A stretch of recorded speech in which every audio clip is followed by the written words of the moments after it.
apa? Form yang kedua. Di form yang kedua itu ada penilaian berapa persennya ya. Jadi untuk yang pertama, untuk yang pertama itu penilaian terkait dengan pengetahuan awal. Di pengetahuan awal harus bisa menjelaskan apa itu pengertian, indikasi, dan juga tujuan. Apa indikasinya? Pasien apa? Gambaran EKG-nya apa? Pita dan PF. Yang kayak gimana Pita dan PF? Ya, yang gimana? Gimana? Ada kertas ini nggak yang nggak dipakai? Boleh, ini satu. Atau di belakang ini deh, di belakang kertasnya. Boleh, ini satu. Nah, nih, boleh. Ini babenya dong. Kan gambaran EKG itu ada beberapa aritmia yang mengancam jiwa ya. Udah di saya kasih tahu kan, aritmia yang mengancam jiwa itu ada 4 yang mengancam jiwa. Apa aja? Asistol, PEA, VT-nya yang gimana? Tanpa nadi. Terus sama? Yang asistol sama PEA, VT sama PF ini beda nggak tata laksananya? Yang asistol sama PEA harusnya di gimana? DRJP. Berarti yang ini 2, ini unshockable. Ini saya gedein ya, unshockable, nggak boleh di DC shock ya. Yang ini santai nih, duduk-dudukan gitu nih rewas. Yang ini 2 berarti yang shockable ya. Yang shockable ini yang 2. Kenapa dia shockable? Nah, langsung lanjut ke pengertiannya. Apa sih defibrilasi itu? Defibrilasi itu mah defibrilasi Tindakan pengobatan ya, tindakan tindakan yang dilakukan pada apa? yang mengancam kehidupan jantung. Ya, tadi kan aritmia yang mengancam jiwa ya, jadi mengancam kehidupan, aritmia jantung. Terus apa pengertian lagi defibrilasi itu? Tindakan yang dilakukan pada pasien yang mengancam jiwa. Terus Partikel fibrilasi. Jadi pengertiannya tadi itu ya. Defibrilasi itu adalah tindakan yang dilakukan pada pasien apa? Aritmia yang mengancam jiwa. Ini mah udah sama seperti yang kita pernah sampaikan ya. Pada pasien apa? VT tanpa nadi sama PF. Gimana tandanya?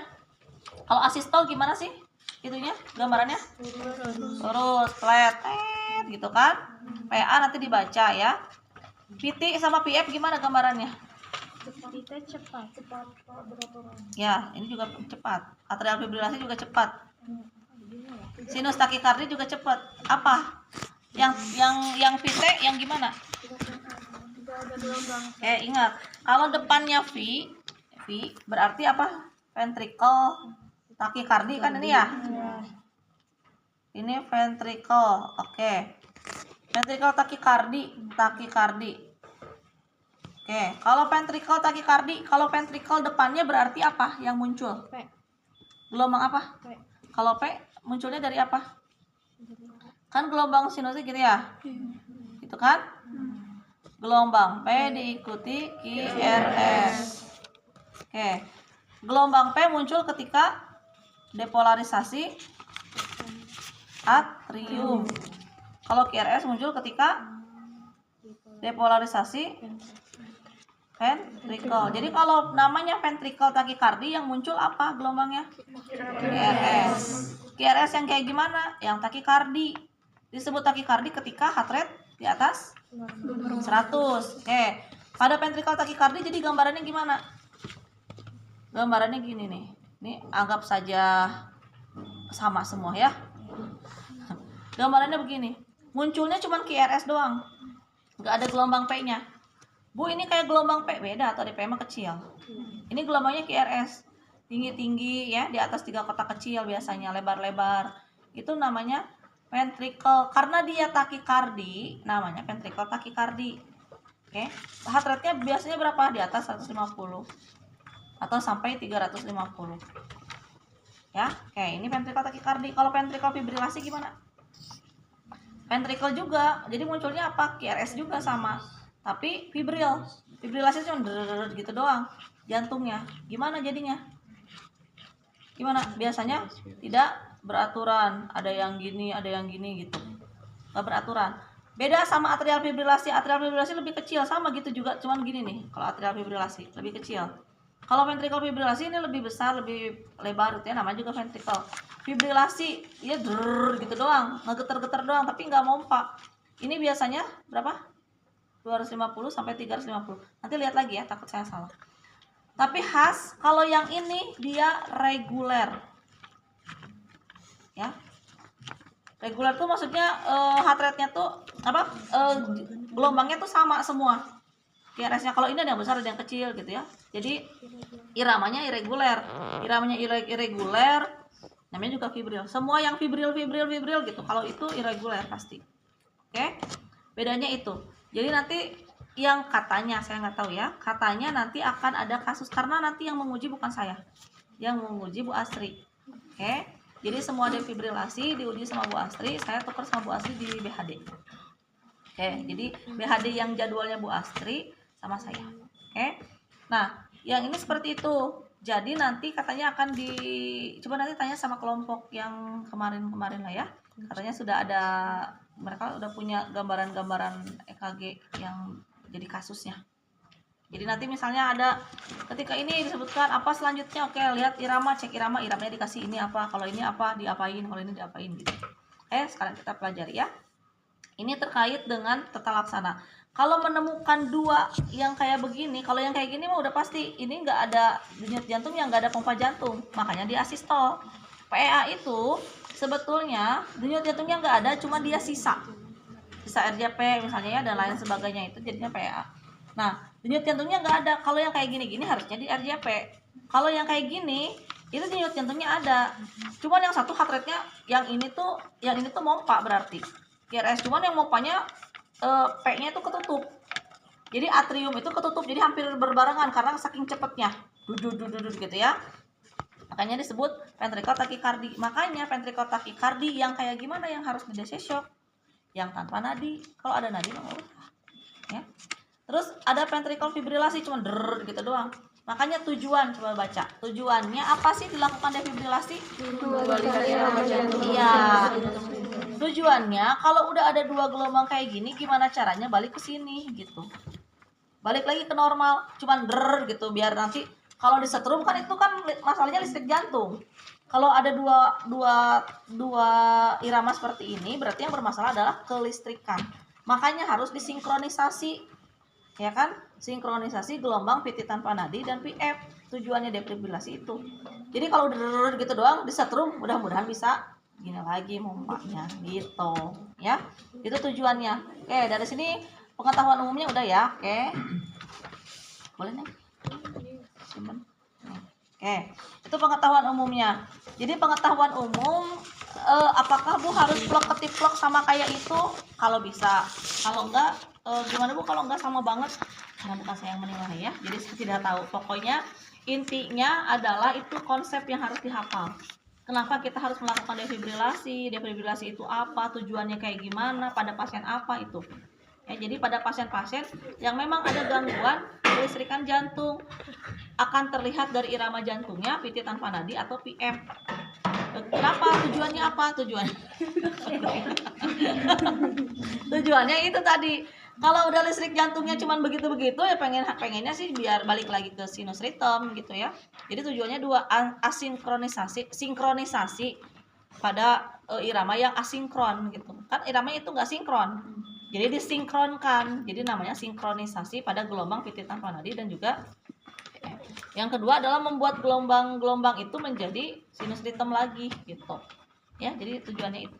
Oke, di persiapan itu nanti gini, kalian kalau misalnya cuman bener pas kerjanya bener semua keterkebak bener ya pokoknya, itu cuma dapat nilainya 60. Ya itu. Ini hasil kerja cuma 60% ya. Jadi harus benar dari semua, dari pengetahuan awalnya bisa, persiapannya bisa, terminasi itu nanti akan ada tentang penilaian secara afektif penampilan kalian gimana gitu. Jadi kalau dari awal sampai akhir kalian benar cuman membahayakan misalnya, itu nanti dibilang tidak teliti, tidak hati-hati dan lain sebagainya ya, ada di penilaian afektifnya gitu ya, psikomotor afektifnya. Nah, terkait dengan persiapan tahap orientasi, di persiapan itu ada persiapan pasien, persiapan alat, persiapan tim, sama inform konsen. Di persiapan pasien, persiapan alat dulu ya. Di persiapan alat seperti biasa disebutkan aja. Jadi nanti biasanya itu nanti akan dilengkapi sama teman-teman yang bertugas piket. Yang ada di situ disebutin. Oke. Satu itu. Ada juga yang kedua di belakangnya kan ada ya. Nanti yang piket lihat aja apa aja yang harus dipersiapkan. Oke. Di persiapan timnya itu harusnya berapa orang sih? Ya, 5 orang itu ideal. Idealnya 5 tapi minimal aja. Minimal kalau code blue itu minimal 2 orang. Gak boleh 1 orang. Kalau 1 orang makan kita juga 1 orang call for help pasti ya. Kalau ditemukan pasien tidak pasti jantung atau apapun itu pasti langsung call for help. Jadi kalau 1 orang itu pasti call for help. Jadi minimal 2 orang. Yang RJP kan ada tuh di teorinya BHD, high quality resuscitation ya. High quality CPR itu no instruksi gitu. Jadi nggak boleh diinterupsi kalau orang yang lagi RJP, berarti nggak usah diganggu yang RJP. Yang 1 orang tugasnya ngelakuin semua, dari mulai dia ngecek, dari mulai airway dia ngecek, dari bagian sirkulasi, dokumentasi, bagian ini juga. ABCD itu D-nya itu bisa drug dan juga defib. Ya, D-nya itu drug, defib dan dokumentasi. Jadi bisa merangkap semua. Kalau itu cuma berdua, ya. Lebih bagus lagi kalau timnya banyak. Oke. Itu. Terus itu tim terkait dengan penilaian pasien, persiapan pasien. Karena pasiennya tidak sadarkan diri, jadi inform consent tetap harus dilakukan. Inform consent dilakukan kepada keluarga. Gitu. Biasanya ya kalian tahu lah kalau RJP kita pasti izin dulu kan sama keluarga, ibu punten ya gitu mau dilakukan. Kadang keluarga juga dia nggak mau, nggak boleh ya. Jadi itu juga kita harus hargain keputusan keluarga dan juga pasien. Kalau misalnya dia udah mungkin pami abdi pupus bias tekedah di kukumaha gitu ya dan lain sebagainya. Jadi itu harus disampaikan. Tapi kita juga harus sampaikan. Jadi persiapan pasien itu memberitahukan kondisinya gitu. Kondisi pasien ya ada di belakang ya. Apa saja yang harus diberitahukan. Kalau pasiennya sadar tidak sadar, jadi gini, kalau pasien defibrilasi itu tidak sadar. Jadi fungsi defibrilator itu bukan cuma defibrilasi, ada fungsi lainnya. Kalau memang misalnya cuma sinkronize dari gelombang yang lain yang bukan mengancam jiwa, itu juga bisa pakai defib. Nah itu mungkin bisa inform konsennya ke pasien karena pasiennya sadar biasanya. Tapi kalau pasiennya nggak sadar ya nggak bisa kita ke keluarga. Jadi nanti kalian disebutkan redaksi kalimatnya diganti sama keluarga ya. Ada kan di halaman yang lembar yang sebelumnya yang terkait dengan persiapan pasien. Oke.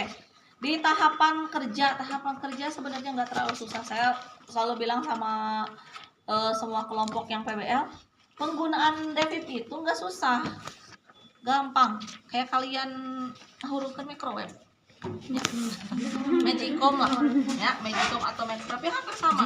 Jadi semua alat-alat elektronik kan yang pertama adalah power ya, power supply. Power supply bisa dari baterai. Di sini ada baterainya. Tapi baterainya ini dicopot ya. Di sini tempat baterainya. Jadi baterainya ini dicopot karena mungkin karena baterainya juga mahal ya. Jadi juga mencegah baterainya rusak gitu dan ngedrop dan lain-lain. Kenapa ada baterainya? Supaya nanti ketika tidak ada power supply dari listrik bisa di portable dibawa kemana-mana.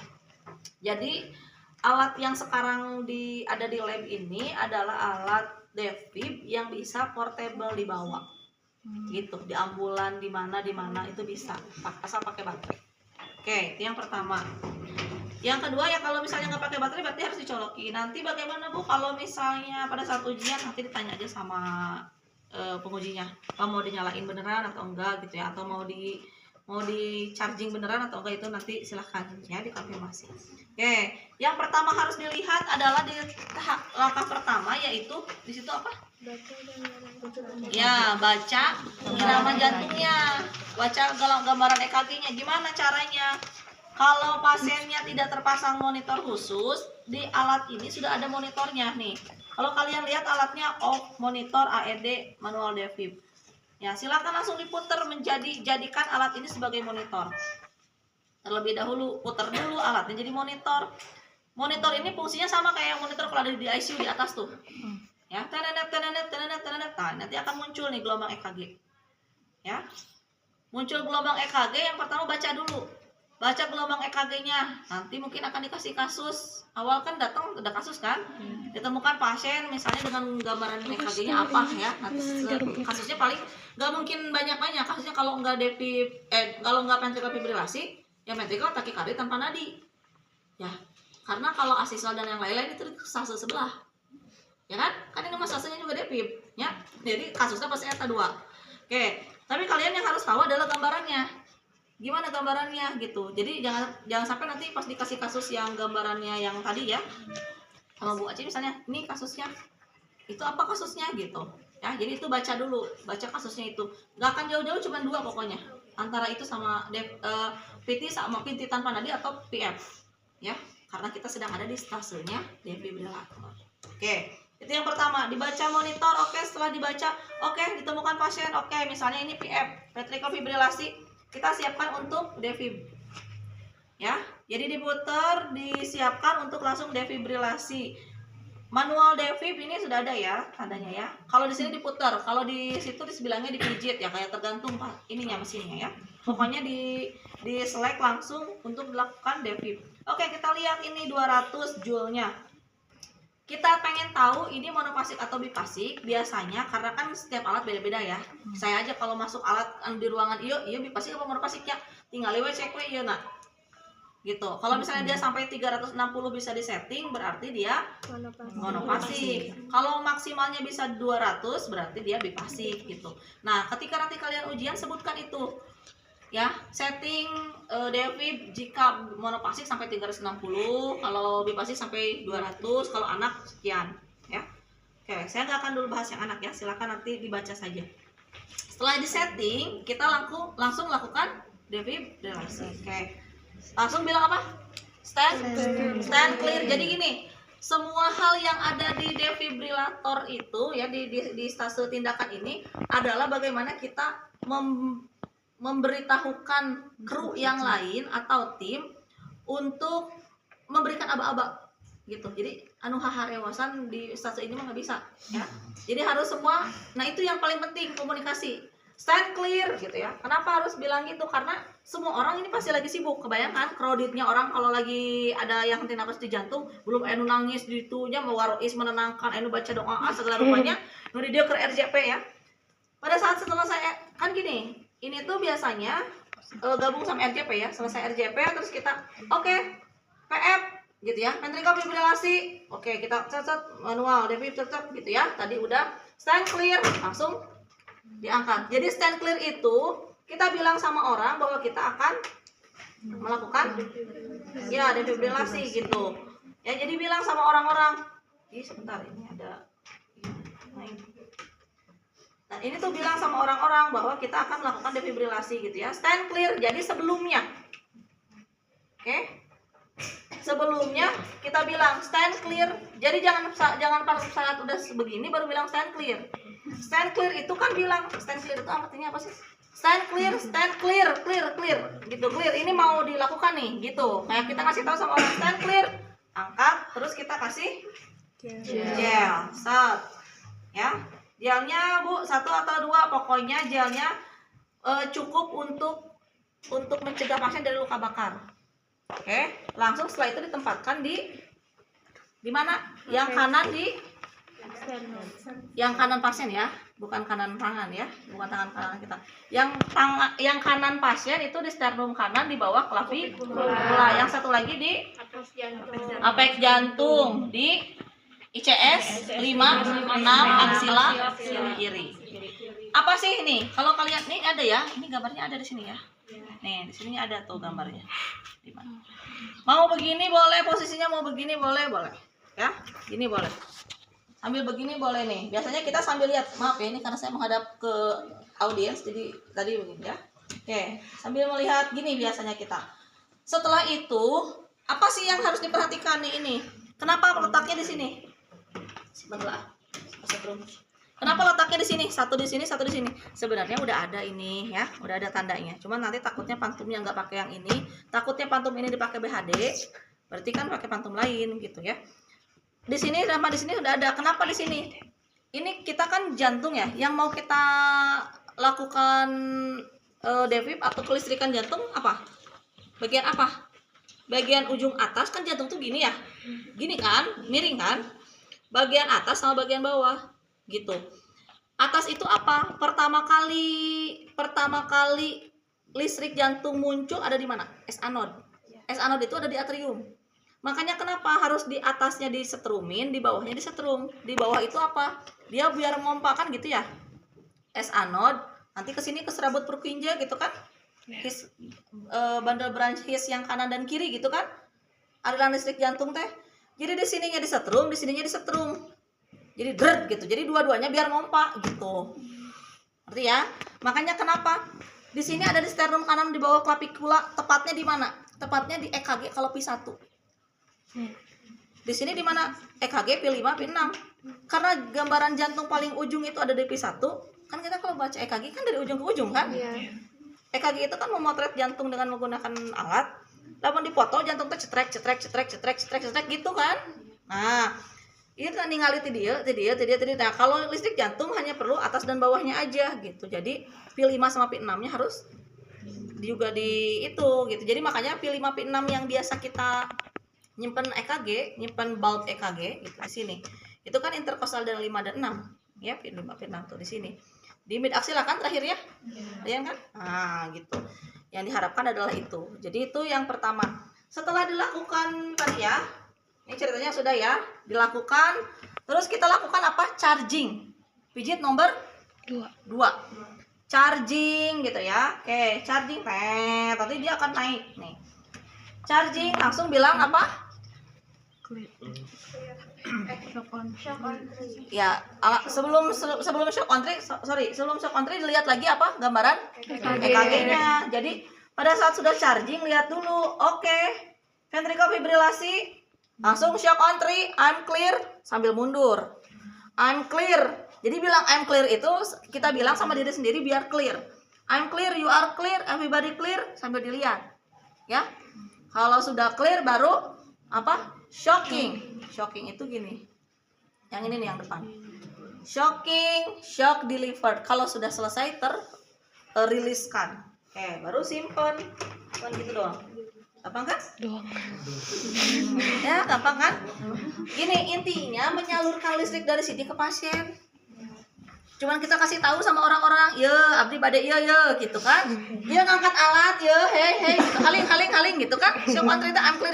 Awas gitu. Ya, maringgir gitu meren. Ya, terus pas apa shocking? Ya tah dialirkan beres gitu kan gitu. Tapi pakai bahasa Inggris gitu. Ya. Gitu kan? Gampang kan? Yang susah itu bukan itunya, algoritmanya. Kalau ininya begitu hunkul dan jika ngayekeun Magicom, saya juga banyak tinggal muter-muter nu kieu, ya. Yang pertama sok diulangi apalagi? Yang pertama, lihat dulu gambaran EKG. Diapain? Monitor. Lihat harus apa gambarannya? PF sama PT. Yang gimana PT-nya? PT. Oke, gambaran PT tanpa nadi. Oke, stand clear. Ambil, kasih. Setelah itu simpan. Di mana? Di mana? Sternum kanan bawah clavicula. Dan satu lagi apex jantung mid aksila di interkostal 5 dan 6. Oke, setelah itu charging. Pijit nomor 2. Terus lihat gambaran setelah charging. Oke, gambaran masih ventricle fibrilasi. Oke, apa? Shock on tree. Shock on tree. I'm clear. You are clear. Everybody clear. Shocking, shock deliver. Udah gitu. Simpan lagi. Tolong dicepengan terus, ya. Karena itu akan membahayakan. Oke? Gitu. Gampang kan? Nah, setelah dilakukan itu apa yang harus dilakukan? Setelah devib, nggak cukup kita kan cuman Ngasih listrik jantung harus langsung di RJP. Jadi yang RJP makanya harus berdua, yang RJP gitu. Oke. Setelah itu RJP yuk 30/2 5 siklus. Yang pertama nggak usah pakai obat. Stop. Misalnya kita lihat lagi. Ventricle fibrilasi, stand clear. Langsung stand clear lagi. Kasih lagi. Charging. Set. Ventricle fibrilasi masih. Apalagi? I'm clear. You are clear, everybody clear. Terus shocking deliver. Gitu terus. Lanjut lagi. Ini pada saat kenyataannya ya. Lanjut lagi RJP 30/2. Masuk epinefrin 1 ampul. Epinefrin 1 mg ya. Masuk. Setelah itu apa? Lihat. Stop dulu. Lihat dulu gambaran EKG. Masih ventricle fibrilasi. Stand clear. Langsung ambil lagi gitu. Ini bener kenyataannya mah kan pernah ngeliat gak? Di film Korea? Di drakor. Gitu kan? Nah, kenyataannya gitu kan? Terus stand clear, kasih gel lagi, disimpan lagi, udah disimpan charging lagi, lihat lagi. Masih ventricle fibrilasi, langsung apa? Shock on 3, I'm clear, you are clear, everybody clear, shocking, shock deliver. RJP. Yang kedua adalah amiodaron 300 mg. Amiodaron 300 mg. Kita juga harus kasih tahu amiodaron 300 mg yang dia bagian ngasih obat, yang bagian dokumentasi biar ngedokumentasiin. Makanya itu ada berlima.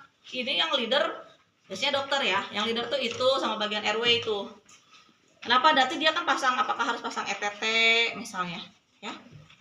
Kita sambil misalnya bantu RJP, nggak ETT misalnya gitu ya, dan lain sebagainya gitu. Jadi setelah RJP, stop dulu RJP 5 siklus di stop. Masih ventricle fibrilasi, stand clear, langsung yang keberapa gitu.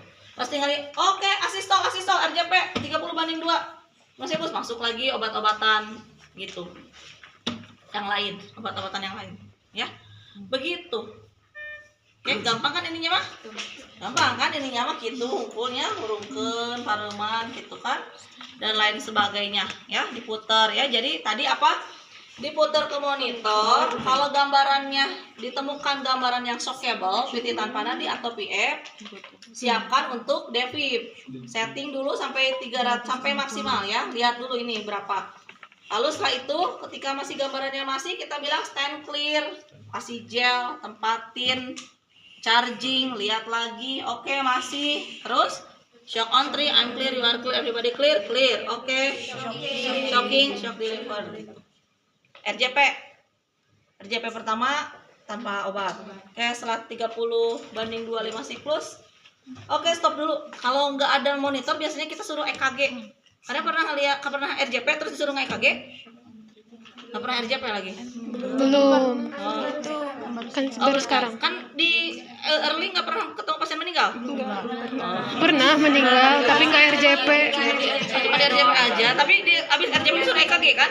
Iya kan? Nah, ya kalau nggak ada monitor ya pasti disuruhnya EKG kan, sama kan, ngelihat rekam jantung gitu. Suruh EKG, ya kalau EKG-nya atau EKG-nya PEA ya udah, misalnya kalau udah ternyata pupil midriasis ya udah dinyatakan meninggal gitu. Sama aja ngelihat, mau dimonitor ngelihat di EKG sama gitu ya. Cuman kalau udah ada alat defibnya itu udah pasti ngeliatnya di monitor. Makanya kenapa defibrilasi itu tidak dilakukan, jarang dilakukan di ruang rawat inap biasa, karena kalau rumah sakit kecil itu troli emergensinya tidak disertai defib.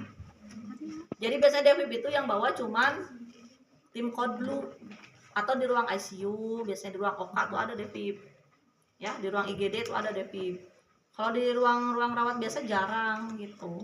Biasanya manggilnya apa? Manggilnya kodlu gitu kan. Di sini ada pasien jantung. Nah, baru aja dateng kodlunya. Bawa defib gitu. Dan defibnya bukan yang begini, biasanya yang dibawa yang portable, yang nggak ada buat monitornya. Makanya harus direkam EKG. Tapi ada juga yang punya. Ya kalau tergantung kapasitas rumah sakitnya ya. Begitu. Ada yang mau ditanyakan? Gampang kan? Ininya mah gampang lah, tinggal ngapalin algoritma ya.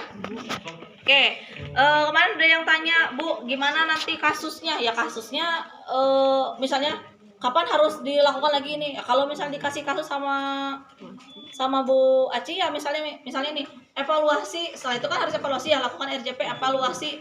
Oke, gambarannya ini, cenah dievaluasi gitu. Apa yang harus dilakukan? Ya berarti kita sampaikan. Misalnya mau disampaikan lagi, oke lakukan lagi ya, lah berarti lakukan lagi gitu. Kan urutannya kalau yang gininya mah gampang, ya. Dan kalian juga nggak mungkin disuruh RJP, RJP-nya mah di stase sebelah meren. Sebentar disapa ibu ya teman RJP mah. Fakosnya 15 menit. Ya. Itu kan? Ya, oke. Algoritmanya misalnya yang pertama, nah, kalau kata misalnya sama dosen yang nggak disuruh bacain, berarti kalian algoritmanya harus benar. Harus benar tuh gini. DVIP, RJP itu sepasang. Ya, DVIP kalau udah DVIP tuh harus RJP. Ya, DVIP, RJP, udah RJP. Yang pertama tanpa obat. Kalau nggak pakai obat ternyata dilihat monitornya masih ventricular fibrilasi atau ventricular tachycardia tanpa nadi, berarti harus dikasih DVIP lagi. Terus RJP-nya dengan obat. Obatnya apa? Gitu. Yang selanjutnya kalau masih jadi jangan kemarin ada yang sama saya Kimi algoritma kuma gitu. Enggak, bukan salah gitu ya. Salah bukan begitu. Kenapa? Karena dia menyebutkan algoritma itu cuman gini. Oke, yang pertama Bu, DP RJP tanpa obat. Yang kedua, RJP dengan obat. Terus maksudnya enggak di DP dulu gitu. Terus enggak dievaluasi dulu gimana kalau asisto gitu. Jadi melihat bacainnya runut aja, tenang. 15 menit dah ya. Dah kalau waktunya habis mah ya udah selesai, yang penting pada saat itu mungkin benar gitu kan. Ya kan? Ada tapi kalau cuman ininya mah sih kayaknya keburu ya. Kalau cuman gitu-gitu doang kan, bacain gitu-gitu doang. Gitu-gitu doang, pengetahuan awal kayaknya nggak usah maksudnya tidak hanya harus dihafal tapi harus dimengerti gitu. Yang tadi dijelasin kenapa harus begini. Awalnya ada apa? Aritmia tuh ada banyak. Aritmia tuh dari mulai supraventrikuler, terus apalagi aritmia irregular aja itu aritmia ya.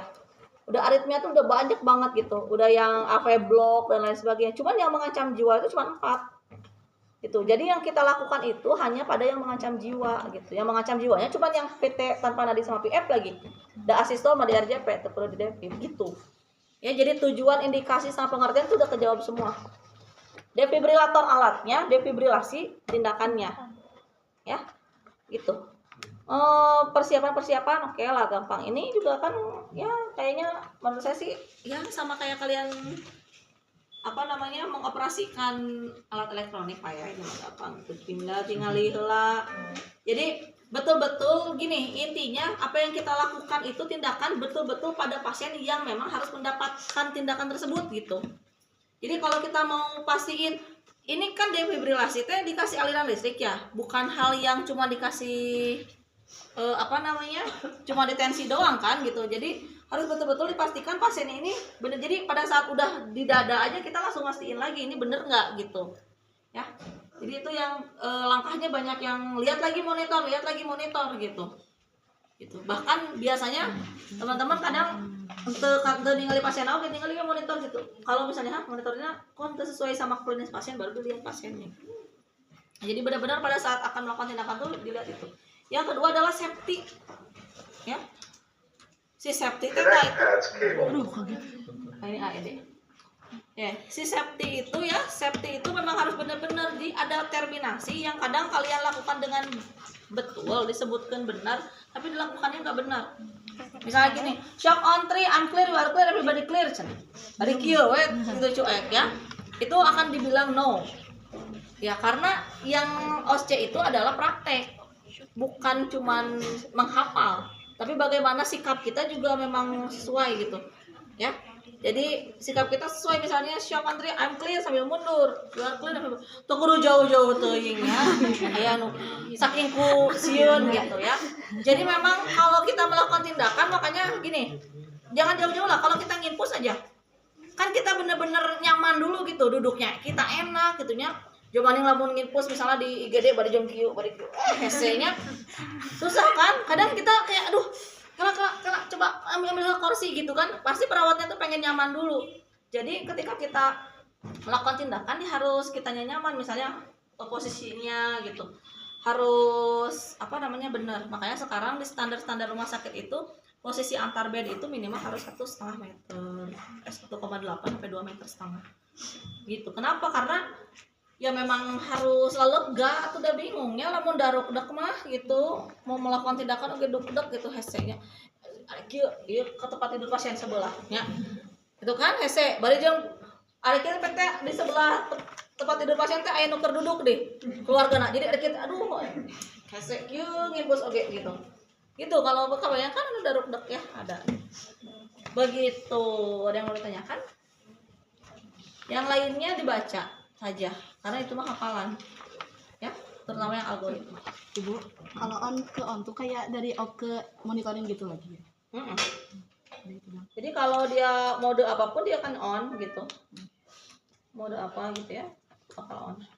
Ya kalau mau matiin ini, kalau di alat ini ya, kan tiap alat beda-beda. Ya sama aja kalau kayak HP lah, kayak kalian punya HP kan tiap HP ngoperasinya beda-beda. Gitu.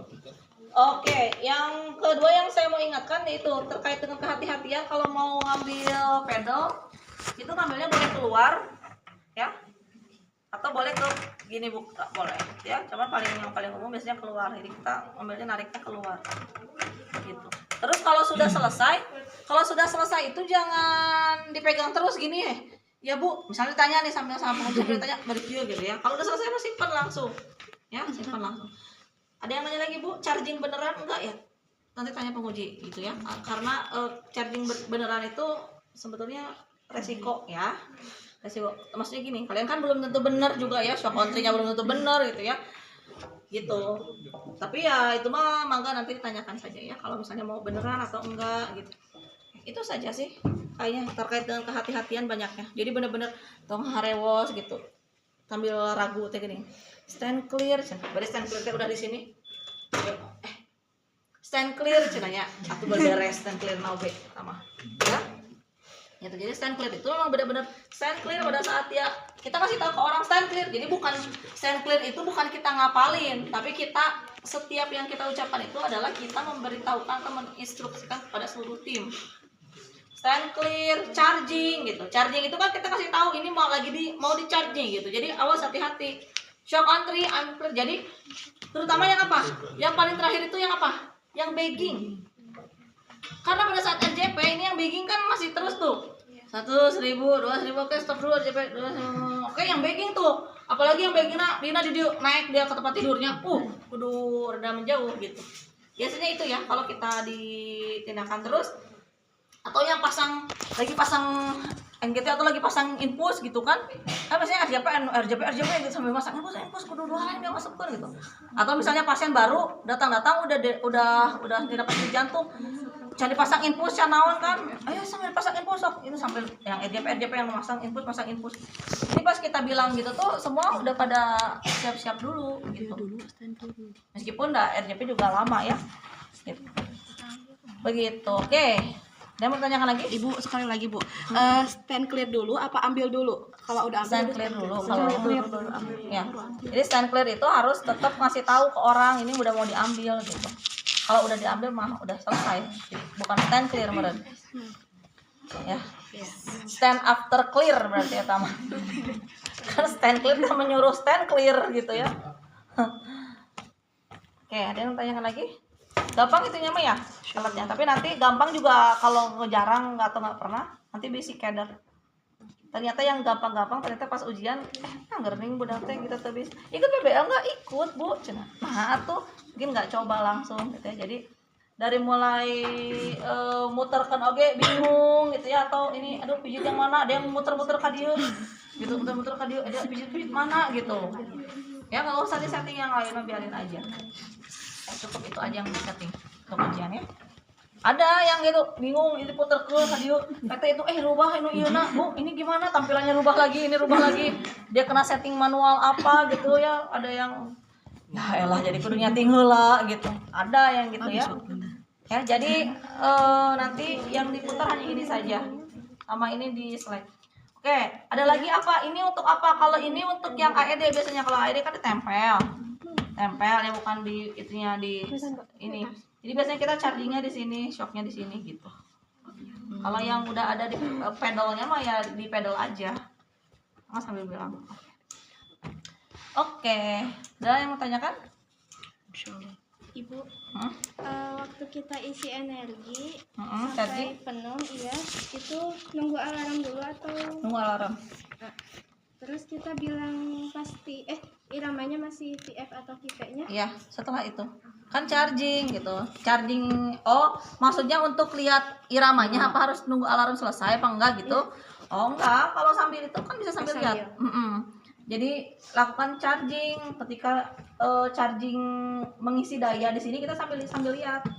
Oke, masih PF sama PT ya gitu misal, atau masih PF atau PT tanpa nadi. Langsung baru aja shock on trip. Ya.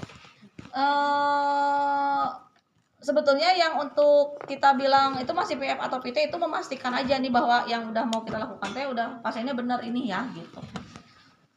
Tapi biasanya teman-teman di rumah sakit biasanya suka lihat dulu kan, lihat dulu saat charging, ngomong dari charging sok jadi PT, pasiennya nih ke PTPF udah balik lagi misalnya gitu ya. Delay tadi misalnya lagi pas itunya delay gitu, dia mungkin tubuhnya mengkompensasi dulu gitu. Proses kompensasinya lama. Itu nggak jadi baru disimpan lagi kan kalau nggak jadi. Misalnya ternyata udah iramanya sinus ritm tapi sinus bradikardi misalnya ayang tapi bradikardi gitu. Oke, berarti dikasih buat obatan yang lain, biasanya vasopresan yang lain, dopamin, dobutamin apa segala macam lah begitu. Oke, kemarin ada yang nanya, Bu, kalau udah ini terus ke bawah gimana, balik lagi kan ke atas harusnya, tapi kan Bu maksimal amiodaron juga 450. Ya tapi kita juga jarang yang sampai berapa siklus hayo terus itu gitu, jarang sih gitu ya. Tapi memang kalau di algoritmanya seperti itu, balik lagi di algoritmanya ya. Kalau kita lihat algoritmanya AHA 2020 di bukunya AHA begitu. Ada yang mau ditanyakan? Kalau tidak ada nanti silakan mencoba. Kalau mau mencoba silakan diasah saja sampai dengan terlatih dan mahir ya. Terkait dengan ininya tata laksana. Kalau yang nggak akan mencoba boleh nanti sambil dilihat videonya lagi, diapalkan urutannya, terutama yang sensitif apalkan algoritma itu aja ya. Kayak dia yang nomor 11 bukan yang ini. Mengamati. Nggak, ini benar. Ya, 11, 12, 13, 14 itu mengamati dan mempresentasikan dengan baik gambaran EKG, yaitu tadi habis selesai, setelah selesai apa? Lakukan evaluasi. Gitu. Jadi ya, evaluasi EKG-nya kan? Apa gitu misalnya. Oke, jika baru langsung lanjut ke algoritma. Jika masih PT tanpa nadi atau PF, lakukan lagi algoritmanya, sebutin. Itu apa menentukan shockable non shockable ya tadi ya. Jadi nanti disebutin aja. Gelombang yang shockable apa, yang unshockable apa. Kalau yang non shockable apa. Sebenarnya shockable dan non shockable juga di algoritma kita udah langsung nyebutin kan. Kalau yang unshockable kan PA sama itu lakukan RJP pertama ngapain, ini kan udah langsung nyebutin algoritma.